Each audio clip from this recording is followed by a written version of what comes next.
शिव महापुराण अध्याय 2। श्री शिवाय नमः। भोलेनाथ की कृपा सदा आप सभी पर बनी रहे। इससे पहले के अध्याय को सुनकर आप सभी द्वारा दिए गए प्रेम और स्नेह के लिए मैं हृदय से धन्यवाद करती हूँ। कृपया आज की कथा पर अपना अभिप्राय और प्रतिक्रिया अवश्य दे। जो व्यक्ति श्रवण, कीर्तन और मनन जैसे 3 साधनों में समर्थ नहीं है, वह भी भगवान शंकर के शिवलिंग या मूर्ति की स्थापना करके और उनकी नित्य पूजा अर्चना करके संसार के सागर से पार पा सकता है। यदि कोई व्यक्ति अपनी शक्ति और सामर्थ्य के अनुसार धन राशि लेकर शिवलिंग और शिव की मूर्ति की सेवा में अर्पित करता है, साथ ही निरंतर भक्ति भाव से लिंग और मूर्ति की पूजा करता है, तो उसे परम फल की प्राप्ति होती है। ऐसी सेवा में मंदिर, तीर्थ, मठ, अक्षेत्र की स्थापना, पूजा अर्चना, वस्त्र, गंध, पुष्प, धूप, दीप, नैवेद्य, शंख और अन्य सामग्री से युक्त रूप से भगवान शिव को अर्पण करना चाहिए। समाज के सभी लोग शिवलिंग और मूर्ति को राज उपचार की भांति मानकर उन्हें चढ़ावा दे, नमस्कार करे और अपनी शक्ति अनुसार जाप, आह्वान से लेकर विसर्जन तक सभी कार्य भक्ति भाव से संपन्न करे। ऐसे भक्तों को जो श्रवण, कीर्तन और मनन करने में समर्थ नहीं है, भी शिवलिंग या शिव मूर्ति की पूजा से भगवान शिव की प्रसन्नता प्राप्त होती है और वे सिद्धि को प्राप्त कर लेते हैं। इतिहास में अनेक महात्मा पुरुषों ने लिंग और मूर्ति का पूजा के माध्यम से ही भाव बंधन से मुक्त होकर मोक्ष पाया है। फिर ऋषि मुनियों ने पूछा कि मूर्ति में सर्वत्र देवताओं की पूजा होती है, परंतु लिंग में क्यों की जाती है? शिवलिंग और शिव मूर्ति दोनों में पूजा क्यों होती है? इस पावन और गूढ़ प्रश्न का उत्तर भगवान शिव ने स्वयं दिया है, जो किसी और पुरुष द्वारा व्याख्यायित नहीं किया जा सकता। भगवान शिव ब्रह्मा स्वरूप है, इसलिए उन्हें निराकार भी कहा जाता है और रूपवान भी उनका निराकार स्वरूप शिवलिंग द्वारा और उनका सकल या सरकार स्वरूप मूर्ति द्वारा व्यक्त होता है। इसलिए शिवलिंग शिव का निराकार स्वरूप है, जो आत्मा और ब्रह्मा का प्रतीक है, और मूर्ति उनका सकल और अंगों सहित पूर्ण रूप है। दोनों ही रूपों में भगवान शिव की पूजा होती है, क्योंकि वे सर्वव्यापी सर्वशक्तिमान हैं। अन्य देवता गण केवल रूपवान होते हैं, इसलिए उनकी पूजा केवल मूर्ति द्वारा की जाती है। लेकिन शिव के लिए दोनों रूपों की पूजा होती है। यह बात सुनत कुमार मणि ने भी नंदिकेश्वर से पूछी थी। नंदिकेश्वर ने बताया कि एक रहस्यमय विषय है और लिंग साक्षात ब्रह्म स्वरूप का प्रतीक है। शिव ब्रह्मा और निराकार है, इसलिए उनकी पूजा में शिवलिंग का विशेष महत्व है। इस प्रकार जो भक्त लिंग और मूर्ति की पूजा करता है, वह भगवान शिव के दोनों स्वरूपों की आराधना करता है और इससे उसकी साधना पूर्ण होती है। भगवान शिव का निराकार स्वरूप, जिसे शिवलिंग के रूप में पूजा जाता है, वह ब्रह्मा और परमात्मा का प्रतिनिधित्व करता है। शिवलिंग में भगवान शिव का वह निराकार रूप समाहित है जिसे निष्कल कहा जाता है, यानी बिना किसी आकार या आकृति के। इसके साथ ही उनकी मूर्ति रूप पूजा भी की जाती है, जो सकल यानी रूपवान और साक्षात स्वरूप का प्रतीक है। जो व्यक्ति शिवलिंग और मूर्ति दोनों का समान भक्ति भाव से करता है, वह न केवल जन्म मरण के बंधनों से मुक्त होता है, बल्कि सृष्टि की रचना और पालन पोषण के कार्य भी कर सकता है। शिवरात्रि के दिन शिव की पूजा का विशेष महत्व है। इस दिन भगवान शिव ने स्वयं ज्योतिर्मय स्तंभ रूप में प्रकट होकर पार्वती सहित भक्तों को दर्शन दिए थे। उस दिन की पूजा से भक्त को तत्काल फल प्राप्त होता है, जैसे पूर्ण चंद्रमा के उदय से समुद्र का वृद्धि होना शुभ माना जाता है। भगवान शिव ही सृष्टि के रचयिता, पालक और संहारक है। वे निराकार और सकल दोनों रूपों में व्याप्त हैं। इसलिए उनकी पूजा में शिवलिंग, निराकार और मूर्ति सकल दोनों का समावेश है। वे ही ब्रह्मा, विष्णु और महेश्वर के रूप में संपूर्ण जगत के आध्यात्मिक आधार हैं। उनकी उपासना से जीवन में मोक्ष की प्राप्ति होती है। पूजा के समय मंत्र जाप, दीप, धूप, पुष्प और अन्य पूजनीय वस्तुओं का उपयोग भक्ति भाव से करना चाहिए। पूजा विधि में संध्या वंदना का विशेष स्थान है। ब्रह्म मुहूर्त में उठकर पूर्वाभिमुख होकर सूर्य की ओर मुख किए मंत्र जाप और जलाभिषेक करना चाहिए। स्नान करते समय जल की शुद्धता और वस्त्रों की सफाई विशेष ध्यान रखना आवश्यक है। गंगा और अन्य तीर्थ जल में स्नान के बाद वस्त्र धोना पाप का कारण माना गया है, इसलिए ऐसा करने से बचना चाहिए। पूजा के दौरान त्रिपुंड लगाना भी आवश्यक है, जो अग्नि रति मंत्र के साथ भस्म का प्रयोग किया जाता है। भस्म पूजा का एक अत्यंत पवित्र अंग है और यदि भस्म जल में गिर जाए तो वह नारकीय माना जाता है। वर्णों के अनुसार भी कर्मों का पालन आवश्यक है। ब्राह्मण, क्षत्रिय, वैश्य आदि को अपने अपने धर्म और आचार विचारों का पालन निष्ठा से करना चाहिए। उचित दान, तपस्या और यज्ञ करने से जीवन में पुण्य की वृद्धि होती है और आध्यात्मिक उन्नति संभव होती है। संपूर्ण पूजा और कर्म विधि श्रद्धा और निष्ठा से करने से भगवान शिव की कृपा प्राप्त होती है और जीवन सफल बनता है। इस प्रकार शिवलिंग और मूर्ति पूजा के द्वारा भगवान शिव की उपासना कर भक्त जन्म और मृत्यु के बंधनों से मुक्त हो सकता है और मोक्ष की प्राप्ति कर सकता है। यही कारण है कि शिवलिंग की स्थापना और पूजा का विशेष महत्व है और इसका फल अनेक जन्मों के पुण्य के समान माना जाता है। रुद्राक्ष को भगवान शिव का अश्रु माना गया है। यह अत्यंत पवित्र और दिव्य वस्तु है, जिसका दर्शन मात्र से मनुष्य के सारे पाप नष्ट हो जाते हैं।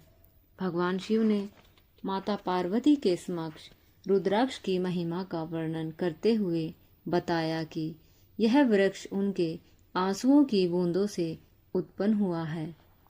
जब शिव ने हजारों दिव्य वर्षों तक गहन तपस्या की, तब माता पार्वती शुद्ध और दिव्य रूप में प्रकट हुई।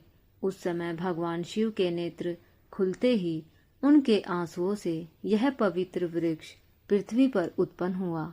इसलिए रुद्राक्ष को अश्रु बिंदु स्थावर रूप माना जाता है। रुद्राक्ष भक्तों के लिए विशेष कृपा और अनुग्रह का स्रोत है। भगवान शिव ने विष्णु भक्तों सहित सभी 4 वर्णों ब्राह्मण, क्षत्रिय, वैश्य और शूद्र के लिए भिन्न भिन्न प्रकार के रुद्राक्षों का वर्णन किया। प्रत्येक वर्ण के लोगों के लिए विशेष रंग और प्रकार के रुद्राक्ष निर्धारित किए गए हैं। जैसे ब्राह्मणों के लिए सफेद, क्षत्रिय के लिए रक्त वर्ण वाले, वैश्य के लिए पीठ वर्ण वाले और शूद्र के लिए काले रंग के रुद्राक्ष। रुद्राक्ष पहनने से न केवल भक्तों को भौतिक सुख समृद्धि मिलती है, बल्कि आध्यात्मिक उन्नति भी होती है। यह पापों का नाश करने वाला, मानसिक शांति देने वाला, स्वास्थ्य को बेहतर बनाने वाला और मोक्ष प्रदान करने वाला माना गया है। भक्तों को अपनी जाति और आवश्यकता के अनुसार सही प्रकार का रुद्राक्ष धारण करना चाहिए, जिससे वे उसके संपूर्ण लाभ प्राप्त कर सके। विशेष रूप से जो रुद्राक्ष बेर के फल के समान आकार के होते हैं उन्हें श्रेष्ठ माना जाता है। ये छोटे होते हुए भी अपने धारणकर्ता को सुख, सौभाग्य और आध्यात्मिक प्रगति देते हैं। रुद्राक्ष की यह मध्य श्रेणी भक्तों के लिए अत्यंत शुभ फलदायी होती है। इसके अतिरिक्त रुद्राक्ष के नियमित पूजन, जाप और ध्यान से भगवान शिव की विशेष कृपा प्राप्त होती है। यह जीवन में बुरी शक्तियों का नाश करता है, भय और रोगों से रक्षा करता है तथा जीवन में समृद्धि और सफलता लाता है। शिव पार्वती की प्रसन्नता के लिए रुद्राक्ष का धारण और उसके साथ विधिवत पूजा पाठ अत्यंत आवश्यक है। इस प्रकार रुद्राक्ष एक दिव्य वस्तु है जो न केवल भौतिक दुनिया में सुख शांति प्रदान करती है बल्कि आध्यात्मिक उन्नति का मार्ग भी प्रशस्त करती है। भगवान शिव की कृपा से इसका धारण करने वाला व्यक्ति जीवन के सभी कष्टों से मुक्त हो जाता है और मोक्ष की प्राप्ति करता है। इसलिए प्रत्येक भक्त को रुद्राक्ष की महत्ता को समझकर इसे धारण करने और इसकी पूजा करने का विशेष ध्यान रखना चाहिए। निश्चित ही रुद्राक्ष की महिमा अत्यंत गूढ़ और दिव्य है, जिसे समझना और उसका सही उपयोग करना हमारे जीवन के लिए अत्यंत लाभकारी होता है। रुद्राक्ष के विभिन्न मुख होते हैं जो भगवान शिव के विभिन्न रूपों का प्रतिनिधित्व करते हैं। प्रत्येक मुख वाला रुद्राक्ष अपनी विशेष ऊर्जा और लाभ प्रदान करता है। 10 मुख वाला रुद्राक्ष भगवान विष्णु के स्वरूप का प्रतीक है, जिसे धारण करने की सभी मनोकामनाएं पूर्ण होती है। 11 मुख वाला रुद्राक्ष रुद्र या शिव के क्रोध रूप का प्रतीक है, जो धारणकर्ता को सर्वत्र विजय प्रदान करता है।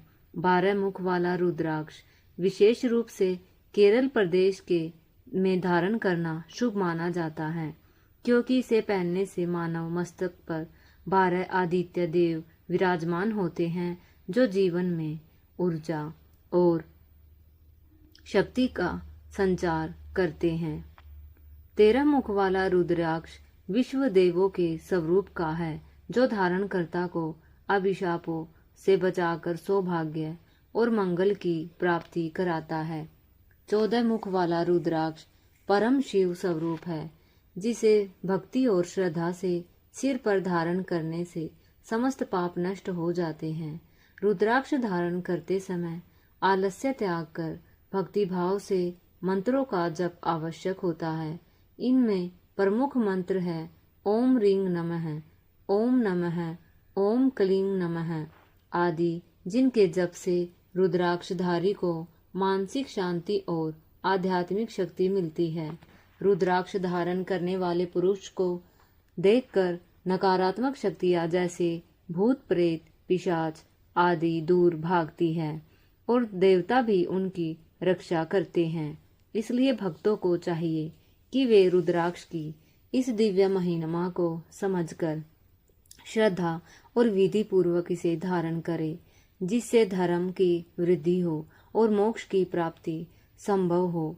भगवान शिव ने देवी पार्वती के समक्ष रुद्राक्ष की महिमा का वह वर्णन किया है जो हमें आध्यात्मिक उन्नति और पापों से मुक्ति का मार्ग दिखाता है। ऐसी पवित्र कथा सुनने के बाद यदि वह ज्ञान आपको पसंद आए तो इसे प्रसारित करना और शिव जी की भक्ति में निरंतर बने रहना चाहिए। शिव महापुराण का 2वां अध्याय उन सभी साधकों के लिए अत्यंत कल्याणकारी बताया गया है जो भक्ति करना तो चाहते हैं, लेकिन श्रवण, कीर्तन और मनन जैसे उच्च आध्यात्मिक साधनों में समर्थ नहीं है।